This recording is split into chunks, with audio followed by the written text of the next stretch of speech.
Bismillahirrahmanirrahim. Assalamualaikum warahmatullahi wabarakatuh.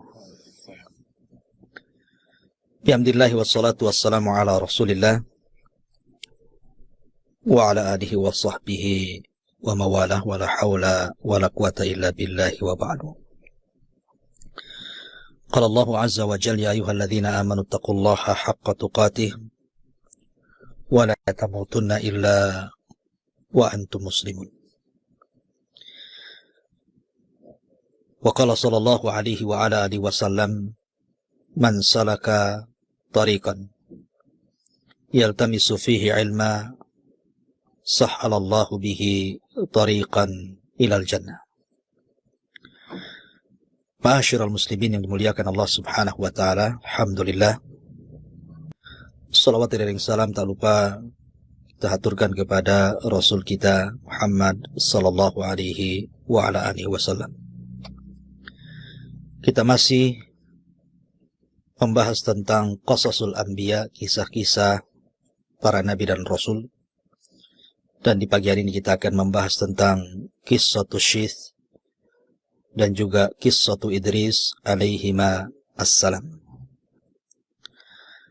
Ma'asyiral muslimin yang dimuliakan Allah subhanahu wa ta'ala, kita mulai kisah ini dari kisah dua putra Adam alaihi salatu wassalam, Qabil dan juga Habil. Allah subhanahu wa ta'ala berfirman dalam Al-Quranul Karim, "Watlu alaihim naba abnai Adam bilhaq, idh qarraba qurbanan fatukubbila min ahadihima." Maka Allah subhanahu wa ta'ala menerima salah satunya dan menolak yang lainnya. Maka yang ditolak kurbannya mengatakan, qala la aqtulannak, saya akan bunuh kamu. Maka orang yang diterima kurbannya mengatakan, innama yatakabbalullahu minal muttaqin, sungguhnya Allah subhanahu wa ta'ala hanya menerima kurbannya dari hamba-hamba Allah yang bertakwa. La imbasatta yadaka litaktulani ma'ana bibasiti yadiya ilaika liaktulak, inni akhafullah. Jika engkau ingin membunuhku silahkan, tapi saya tidak mungkin membunuhmu, karena saya takut kepada Allah subhanahu wa ta'ala. Saya hanya hendak menggabungkan dosaku kepada dosamu, biar engkau menjadi penghuni neraka jahim. Ma'asyiral muslimin yang dimuliakan Allah subhanahu wa ta'ala, ketika Adam alaihi salatu wassalam disyariatkan Allah subhanahu wa ta'ala untuk memperbanyak keturunannya dengan cara menikahkan masing-masing pasangan dengan kembarannya. Karena ketika itu Adam alaihi salatu wassalam dikaruniakan oleh Allah subhanahu wa ta'ala 40 anak-anak laki-laki dan perempuan, di mana setiap hawa lahir maka selalu kembar, laki-laki dan perempuan. Ada yang mengatakan bahwa anak pertama Qabil, ada yang juga mengatakan Habil. Lah ketika Adam alaihi salatu wassalam baru memiliki dua keturunan, Habil dan Qabil, dan keduanya kemudian diperintahkan oleh Adam atas perintah Allah untuk menikah silang. Maka akhirnya kemudian Qabil pun membantah dan menolak, alasannya karena kembarannya jauh lebih cantik dibandingkan kembaran Habil. Tapi itulah perintah Allah subhanahu wa ta'ala. Harusnya setiap perintah, walaupun isinya ada sesuatu yang kita tidak suka, maka kita wajib untuk mengamalkannya. Karena bagaimanapun Allah berfirman, wa asa an takrahu syai'an wa huwa khairul lakum. Terkadang apa yang Anda anggap buruk, rupanya sebuah kebaikan di hadapan Allah azza wa jalla. Tapi tentu berbeda dengan Qabil. Ketika itu syaitan yang memang sejak dulu ingin menyesatkan anak Adam karena dendam kesumatnya iblis terhadap Adam alaihi salatu wassalam, dengan sebab itu dia dilaknat dan diusir dari surga.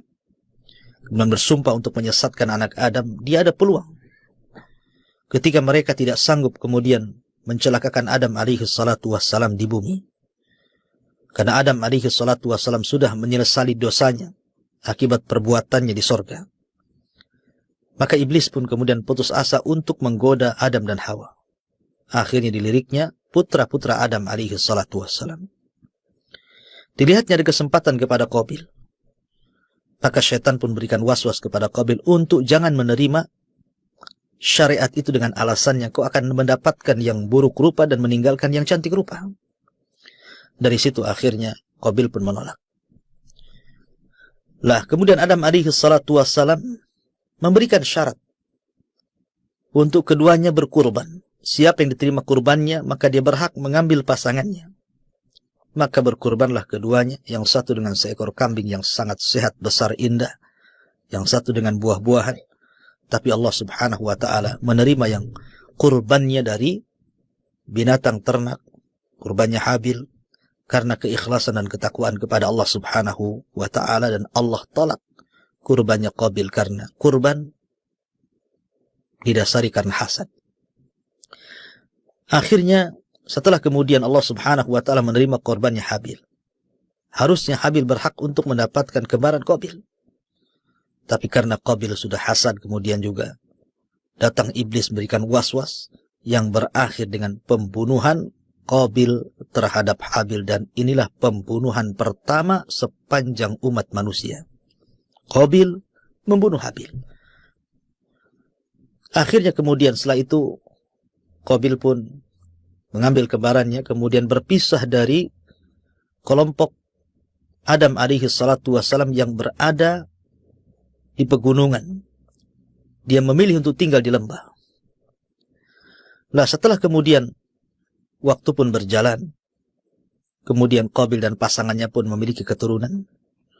Maka Adam alaihi salatu wassalam sangat menyesal, sangat bersedih hati dengan kematian putranya Habil yang ketika itu memang mewarisi akhlak dan juga agama Nabi Adam alaihi salatu wassalam. Maka dia berdoa kepada Allah subhanahu wa ta'ala.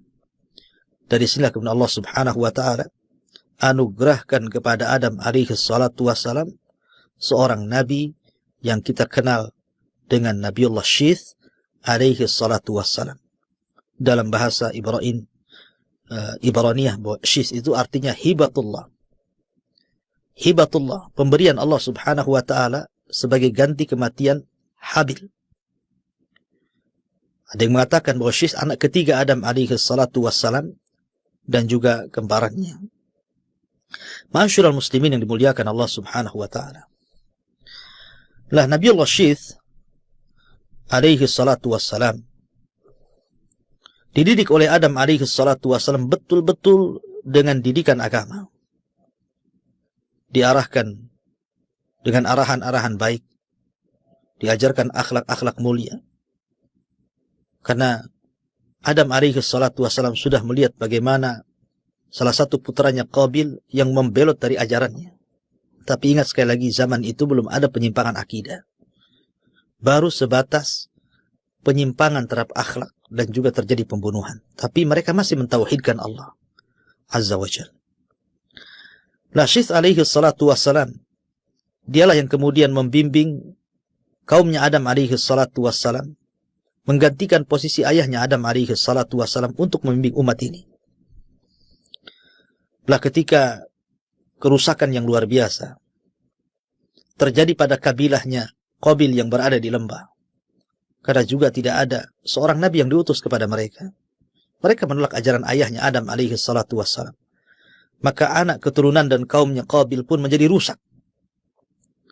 Bahkan di antara kemungkaran yang disebutkan oleh Abdullah bin Abbas radhiyallahu anhuma ketika mentafsirkan ayat wala tabarrujna tabarrujal jahiliyatil ula, dan hendaklah seorang wanita jangan bersolek seperti bersoleknya wanita-wanita jahiliyah. Abdullah bin Abbas radhiyallahu anhuma mentafsirkan bahwa salah satu tafsirnya mengatakan bahwa ayat ini isyarat kepada dua kaum di zaman Nabiullah Adam alaihi salatu wassalam. Pertama kaum Adam alaihi salatu wassalam yang berada di perbukitan, dan yang kedua kaumnya Qabil yang berada di lembah. Lah kaumnya Qabil yang ada di lembah ini rusak karena tidak ada yang menasihati mereka, apalagi Mang Qabil sendiri akhlaknya tidak baik, maka mulailah mereka tabarruj. Mereka suka bersolek. Kehidupan mereka rusak. Dan inilah awal tabarruj dalam umat manusia. Kaumnya Qabil. Mereka suka telanjang. Mereka suka menampakkan aurat. Berbeda dengan kaum Adam alaihi salatu wassalam yang dibimbing oleh Syith alaihi salatu wassalam yang berada di perbukitan. Mereka diarahkan untuk tidak tabarruj. Mereka diarahkan untuk menutup aurat mereka, berakhlak dengan akhlak yang baik.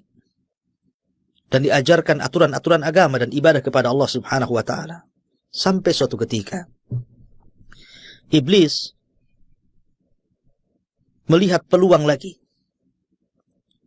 Setelah meninggalnya Adam alaihi salatu wassalam, kemudian berkembangnya kaum Qabil itu, iblis datang.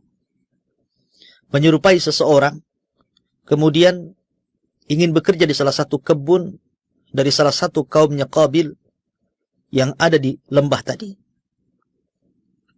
Kemudian mulailah iblis mengajarkan kepada mereka musik-musik dan juga lagu-lagu yang tidak ada faedahnya untuk memalingkan di jalan Allah Subhanahu wa ta'ala.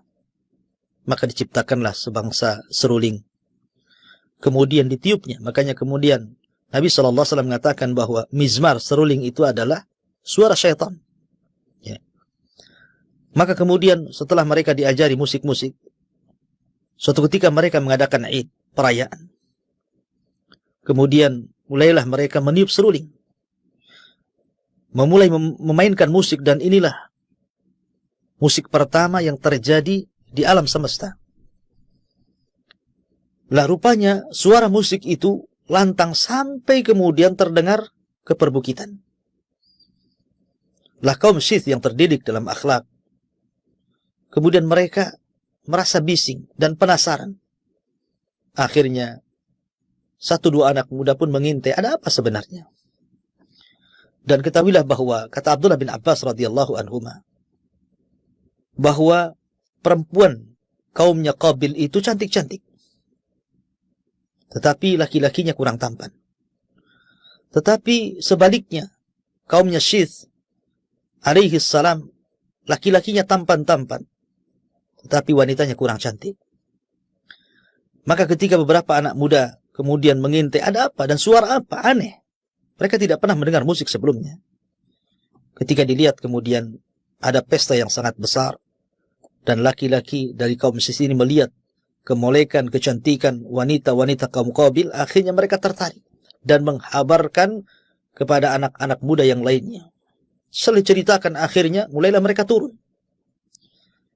Kemudian mereka bertatap muka antara wanita-wanita kaum Qabil yang cantik-cantik dengan laki-laki kaum Syith yang tampan-tampan. Mulailah kemudian mereka saling menyukai, berikhtilat, dan berakhir dengan perzinahan. Dan inilah perzinahan pertama yang terjadi di alam semesta. Jadi banyak kemungkaran di situ. Terjadi pembunuhan, terjadi tabarruj, sampai kemudian munculnya musik pertama di alam ini, sampai akhirnya kemudian terjadi perzinahan. Makanya zina itu tidak lepas daripada musik, tidak lepas daripada khamar, dan tidak lepas daripada ikhtilat. Ma'asyiral muslimin yang dimuliakan Allah Azza wa Jalla. Maka semakin banyaklah anak-anak muda dari kaum Syith yang kemudian bergabung melakukan maksiat dengan gadis-gadis kaumnya Qabil. Dan itu keberhasilan iblis, karena kerusakan apapun pasti di belakangnya iblis. Kerusakan apapun. Makanya Allah Subhanahu wa ta'ala berfirman dalam Al-Qur'anul Karim, "Wala tattabi khutuwati syaitan." Janganlah kalian mengikuti langkah-langkah syaitan. Karena syaitan itu dalam menggoda terkadang tidak langsung membuat langkah-langkah mulai dari yang kecil dan berakhir dengan yang besar. Lah Syith alaihi salatu wassalam diutus oleh Allah Subhanahu wa ta'ala untuk menjadi nabi pertama setelah Adam alaihi salatu wassalam. Lah Syith ini berusaha untuk mendakwai kaumnya. Karena bagaimanapun ada yang mengatakan bahwa Syith sebagai bentuk bahwa diangkat dia menjadi nabi dan rasul. Maka dalam sebuah hadis Nabi SAW mengatakan, "Unzila ala Syith khamsuna sahifatan.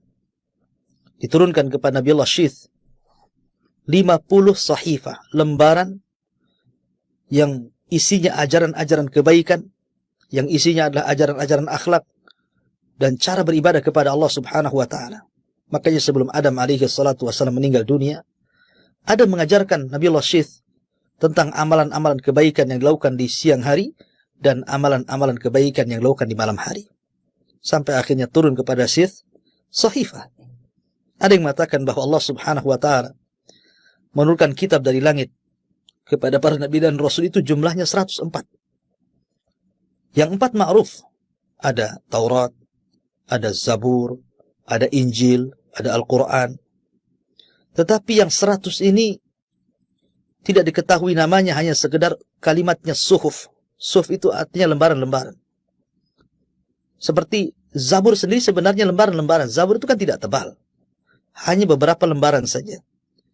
Yang kemudian menjadi tarannum, menjadi sebuah bait-bait syair yang kemudian selalu dilantunkan oleh Nabiullah Daud alaihi salatu wassalam sampai suaranya luar biasa. Karena Daud memiliki suara yang sangat indah sampai suaranya diikuti oleh gunung-gunung dan juga burung-burung. Nah, sahifah itu lembaran-lembaran. Nah, dari 100 lembaran itu 50 lembar diberikan kepada Nabiullah Syith alaihi salatu wassalam. Kemudian yang 30 lembar nanti akan sampai kisahnya diberikan kepada Idris alaihi salatu wassalam. Kemudian yang 10 lembar diberikan kepada Nabi Musa alaihi salatu wassalam selain Taurat. Dan yang 10 lembarnya diberikan kepada Ibrahim alaihi salatu wassalam, maka lengkaplah 100. 50 kepada Syith, 30 kepada Idris, 10 kepada Musa, dan 10-nya lagi kepada Ibrahim alaihi salatu wassalam. Dan Al-Quran mengisyaratkan inna hadha lafi suhufil ula suhufi Ibrahim wa Musa. Sesungguhnya Al-Quran ini terkandung isi suhuf-suhuf terdahulu. Suhufnya Syith, suhufnya Idris, termasuk juga suhufnya Ibrahim dan juga suhufnya Musa. Nah, Syith ini diberikan suhuf, 50 lembar suhuf, untuk menjadi pedoman dan undang-undang kaumnya untuk mengikuti ajaran Nabi Allah Adam alaihi salatu wassalam, ajaran tauhid, hanya menyembah Allah Subhanahu wa taala, mengajarkan akhlak, mengajarkan akidah, mengajarkan muamalah dan begitu seterusnya.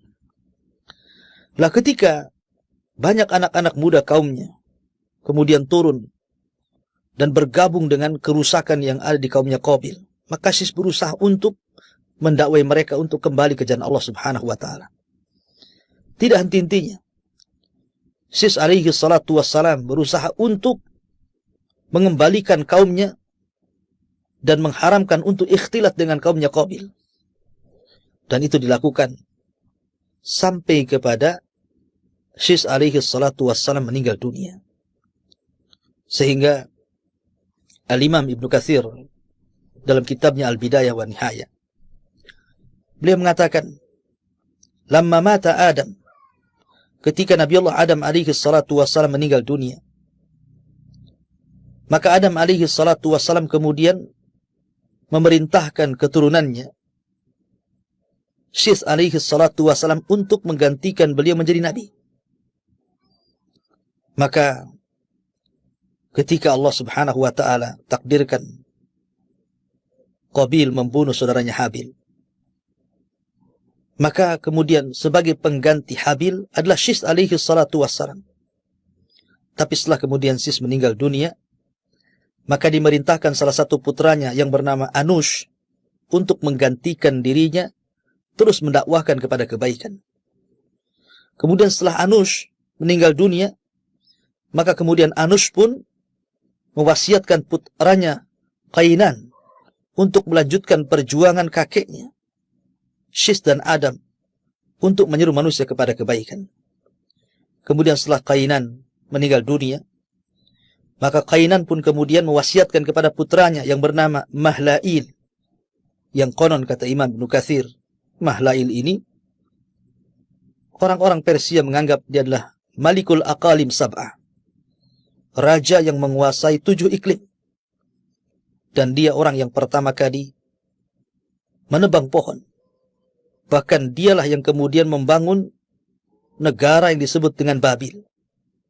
Bahkan ada yang mengatakan, dialah yang mengumpulkan para tentara untuk melawan dan berperang melawan iblis dan tentaranya. Yang kemudian akhirnya tentara iblis pun lari tunggang langgang ke gunung-gunung, ke hutan-hutan, ke padang pasir, dan begitu seterusnya. Lah ketika Mahlail kemudian meninggal dunia, maka kemudian dia wasiatkan kepada putranya yang dikenal dengan Idris alaihi salatu wassalam. Dan dia nabi yang ketiga setelah Adam, kemudian Syith, kemudian Idris alaihi salatu wassalam, yang dikenal namanya adalah Khanuh ibn Mahlail ibn Qainan ibn Anush ibn Syith ibn Adam alaihi salatu wassalam. Ma'asyiral muslimin yang dimuliakan Allah subhanahu wa ta'ala, Allah subhanahu wa ta'ala memang tidak menyebutkan tentang kisah Syith dalam Al-Quranul Karim. Tapi ada isyaratnya dalam hadis Nabi SAW sebagaimana yang tadi saya sebutkan. Berbeda dengan Idris. Idris alaihi salatu wassalam disebutkan dalam Al-Quran. Allah subhanahu wa ta'ala berfirman dalam surah Maryam, "Wadhkur fil kitabi Idrisa innahu kana siddiqan nabiyya." Ceritakan wahai Muhammad, fil kitabi Idris, di dalam Alkitab Al-Quran ini tentang kisah Idris alaihi salatu wassalam. Innahu kana siddiqan nabiyya. Sesungguhnya Idris adalah orang yang sangat jujur dan dia adalah seorang nabi. Wa rafa'nahu makanan aliyya. Dan kami angkat Idris ke tempat yang paling tinggi. Anda harus tahu bahwa Allah subhanahu wa ta'ala ketika mengutus para nabi dan rasul itu cukup banyak berdasarkan hadis Abi Dzar yang bertanya kepada Nabi SAW tentang jumlah para nabi dan juga jumlah para rasul. Sehingga Nabi SAW menjelaskan bahwa adadul anbiya, jumlah para nabi itu 120.000 dan jumlah rasul itu 315.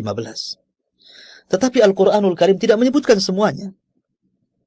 Walaupun demikian kita harus beriman kepada para nabi yang disebutkan dalam Al-Quran yang jumlahnya 25 nabi dan rasul, ataupun yang tidak disebutkan dalam Al-Quran yang jumlahnya 120.000 nabi dan 315 rasul. Dan itu akidah ahli sunnah.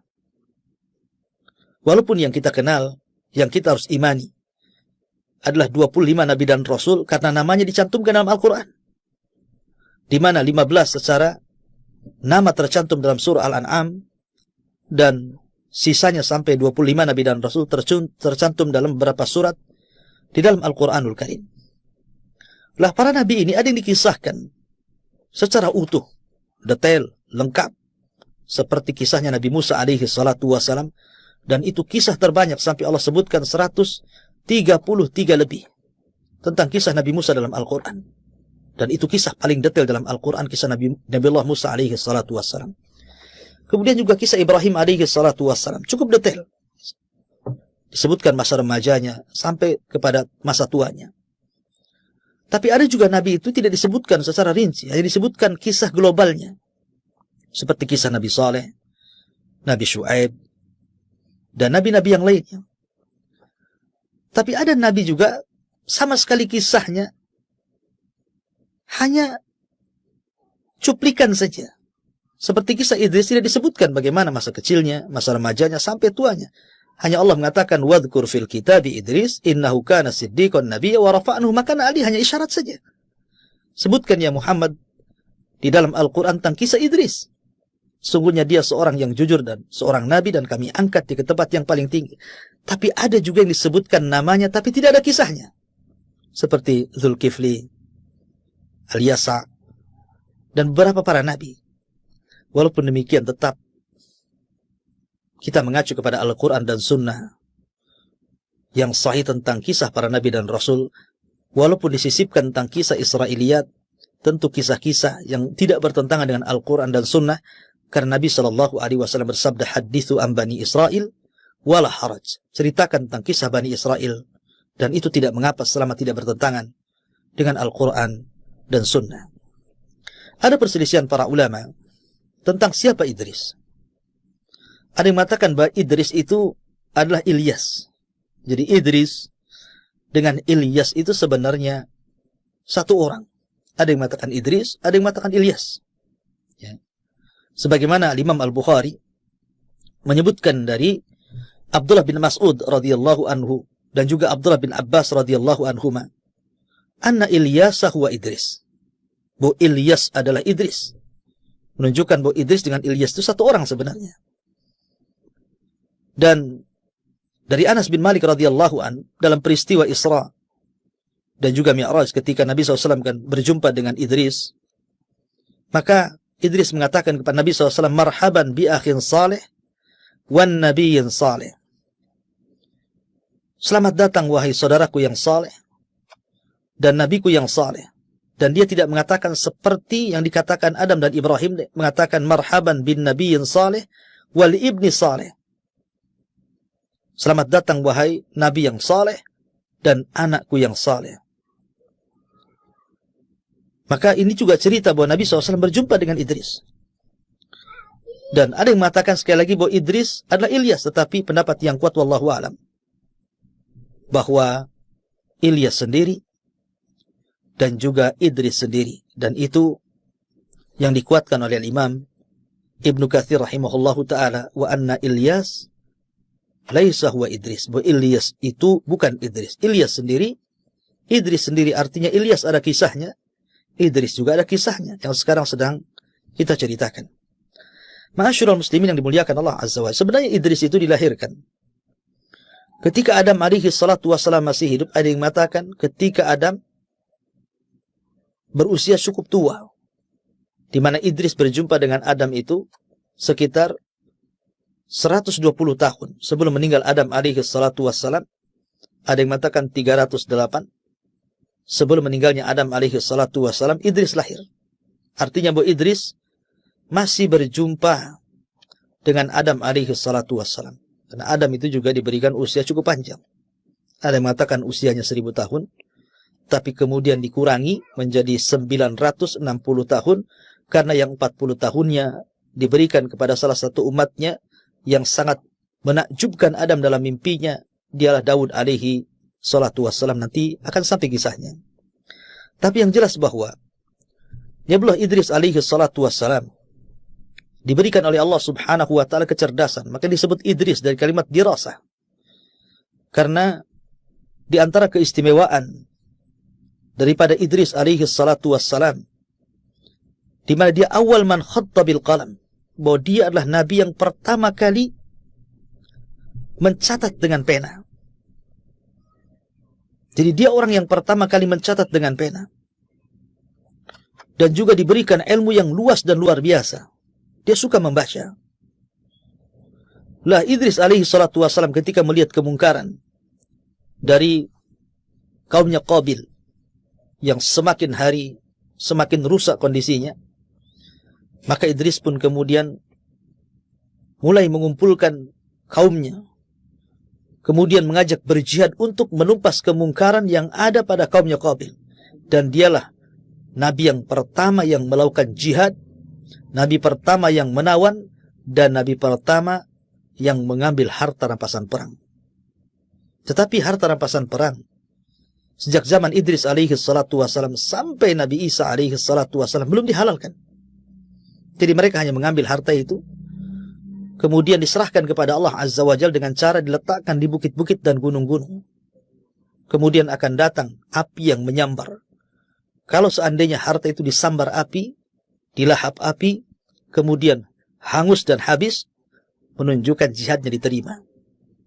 Artinya jihadnya karena Allah subhanahu wa ta'ala. Tapi kalau sebaliknya, maka jihadnya masih dipertanyakan keikhlasannya. Tapi di zaman Nabi SAW, harta rampasan perang itu dihalalkan untuk dimanfaatkan. Maka Nabi SAW mengatakan, wa uhillat liyal ghanaim, dihalalkan kepadaku untuk memanfaatkan harta rampasan perang. Maka Nabi SAW berhak mendapatkan 1/5 dari harta rampasan perang, khumus. Ma'asyiral muslimin yang dimuliakan Allah Subhanahu wa taala. Maka Idris alaihi salatu wassalam berusaha untuk memperbaiki kondisi, berjihad melawan kemungkaran. Dan siapa yang tidak ikut ajarannya ditangkap dan jadi tawanan, dan hartanya dirampas. Akhirnya setiap hari banyak orang yang sadar kembali ke jalan yang benar. Dari situlah maka Allah Subhanahu wa taala menghadiahi Idris bahwa dia setiap hari amalannya akan diangkat sebanyak umat yang didakwahinya. Maka Idris alaihi salatu wassalam pun kemudian meminta kepada Allah Subhanahu wa taala untuk ditangguhkan usianya. Setelah dia mendapatkan kabar, dia mendapatkan pahala sebanyak kaumnya, kebaikan kaum yang dakwahinya, maka dia ingin diperpanjang usianya supaya makin banyak lagi kebaikan yang akan diangkat ke hadapan Allah Subhanahu wa taala. Ada juga kisah tentang kematian Idris alaihi salatu wassalam. Ketika Allah Subhanahu wa taala berfirman, "Wa rafa'nahu makanan 'aliyya." Kami angkat Idris ke tempat yang tinggi. Maka ada kisah Israiliyat bahwa ketika Idris alaihi salatu wassalam, sebagaimana dikatakan oleh Ka'ab al-Akhbar, ketika Allah Subhanahu wa taala mewahyukan kepadanya bahwa dia akan mengangkat setiap hari pahala seluruh amalan Bani Adam. Kemudian Idris pun berdoa kepada Allah Azza wa Jal untuk ditangguhkan usianya agar jangan cepat diwafatkan. Berjumpalah Idris dengan malaikat Jibril. Kemudian dia meminta kepada Jibril untuk dipertemukan dengan malakul maut. Maksudnya supaya Idris bernego dengan malakul maut agar jangan dulu dicabut nyawanya dan agar ditangguhkan usianya. Maka kemudian Idris pun diangkat oleh Jibril ke langit. Kemudian sesampainya di langit yang keempat, tiba-tiba malakul maut sudah menunggu di situ. Jibril pun heran kenapa malaikat maut sudah ada di situ. Maka Jibril bertanya, "Kenapa engkau sudah di sini?" Maka malakul maut mengatakan bahwa Allah memerintahkan aku untuk mencabut nyawa seorang manusia di langit ini. Aku pun heran, mana ada manusia di sini? Rupanya di situ ada Idris yang dibawa oleh Jibril. Subhanallah. Idris ingin meminta tangguhan usia, sementara malakul maut diperintahkan Allah untuk mencabut nyawa Idris. Itulah kematian. Apabila datang kematian, maka tidak ada yang mampu mencegahnya. Walaupun kita berusaha untuk membentengi diri kita, rumah kita, tetap saja. Walau kuntum fi burujim musayyadah, aina ma takunu yudrikumul maut, walau kuntum fi burujim musayyadah. Dimanapun kau berada, kematian itu pasti akan menjemput dirimu. Walaupun kau bentengi rumahmu, dirimu dengan apapun benteng, tetap saja kematian itu akan menjemput siapapun. Kalau sudah datang takdirnya, la yastakhiruna sa'atan wa la yastaqdimun. Tidak mungkin mundur, tidak mungkin maju. Kullu nafsin dha'iqatul maut. Setiap jiwa pasti akan mati. Ada yang mengatakan seperti itu bahwa Idris meninggal di langit keempat. Dan itu makna ayat wa rafa'nahu makanan 'aliyya, dan kami angkat Idris ke tempat yang tinggi. Tapi ini kisah Israiliyat. Tapi ada juga yang mengatakan bahwa Idris tidak meninggal di langit, tapi Idris meninggal di bumi. Karena semua manusia meninggal di bumi. Sebagaimana Adam alaihi salatu wassalam diturunkan dari sorga supaya dia meninggal di bumi. Adapun Isa alaihi salatu wassalam diangkat ke langit. Dia akan diturunkan kembali di akhir zaman dan akan meninggal di bumi. Jadi semua manusia akan meninggal di bumi. Tidak ada satupun manusia akan meninggal di langit. Tapi ini masalah khilaf para ulama. Tapi yang jelas bahwa kisah Nabi Syith dan kisah Nabi Idris alaihi salatu wassalam, kedua nabi ini berusaha untuk memperbaiki kaumnya. Memperbaiki bagaimana umatnya kembali ke jalan Allah Subhanahu wa ta'ala. Namun perlu dicatat bahwa di zaman itu belum ada penyimpangan akidah sama sekali. Belum ada. Jadi penyimpangan mereka itu hanya melakukan dosa besar. Pembunuhan, kemudian perzinahan, kemudian munculnya alat-alat musik, ya, kemudian juga menampakkan aurat, ikhtilat, dan yang semacamnya. Tapi mereka semua masih mentauhidkan Allah, baik kaumnya Qabil ataupun kaumnya Sis alaihi salatu wassalam. Sampai pada waktunya ketika Idris alaihi salatu wassalam meninggal dunia. Dan Idris ajarannya masih dipegang oleh anak turunannya. Sampai kepada ada satu keluarga yang disebut dengan keluarga Wud, atau Quran menyebutnya Wad, memiliki beberapa anak.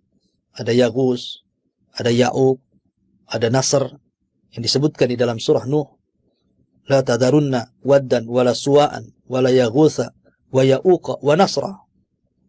Jadi keluarga Wud ini adalah umatnya Idris alaihi salatu wassalam yang paling soleh yang tersisa kala itu. Baik, dermawan, cerdas, saleh, dicintai umatnya. Sampai akhirnya kemudian Wud pun meninggal dunia. Kemudian digantikan oleh Yaghus, digantikan oleh Ya'uq, digantikan oleh Nasr. Akhirnya semua anak-anaknya juga meninggal dunia, sehingga hilanglah qudwah. Hilanglah percontohan yang baik. Mulailah akhirnya syaitan datang kembali, membisikkan kepada generasi pertama yang merupakan murid-muridnya keluarga Wud, dan mengatakan, kenapa kalian tidak membuat patung?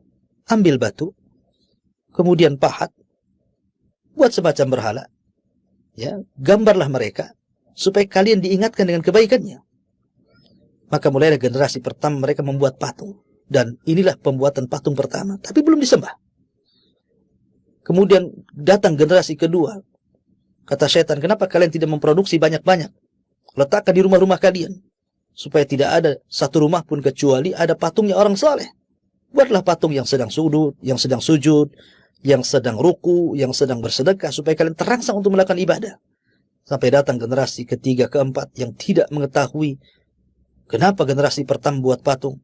Akhirnya kemudian setan pun mendatangi mereka dan mengatakan, aku hidup di zaman bapak dan kakek kalian, sesungguhnya mereka membuat patung ini agar kalian menyembahnya. Maka terjadilah kesyirikan pertama setelah Idris alaihi salatu wassalam, itu pun setelah asyratu qurun, setelah 10.000 tahun dari zaman Adam alaihi salatu wassalam, sampai akhirnya diutus kepada mereka seorang nabi yang merupakan rasul pertama di dunia, Nabi Nuh alaihi salatu wassalam. Dan nanti akan kisahnya, karena Nuh ini cukup panjang kisahnya.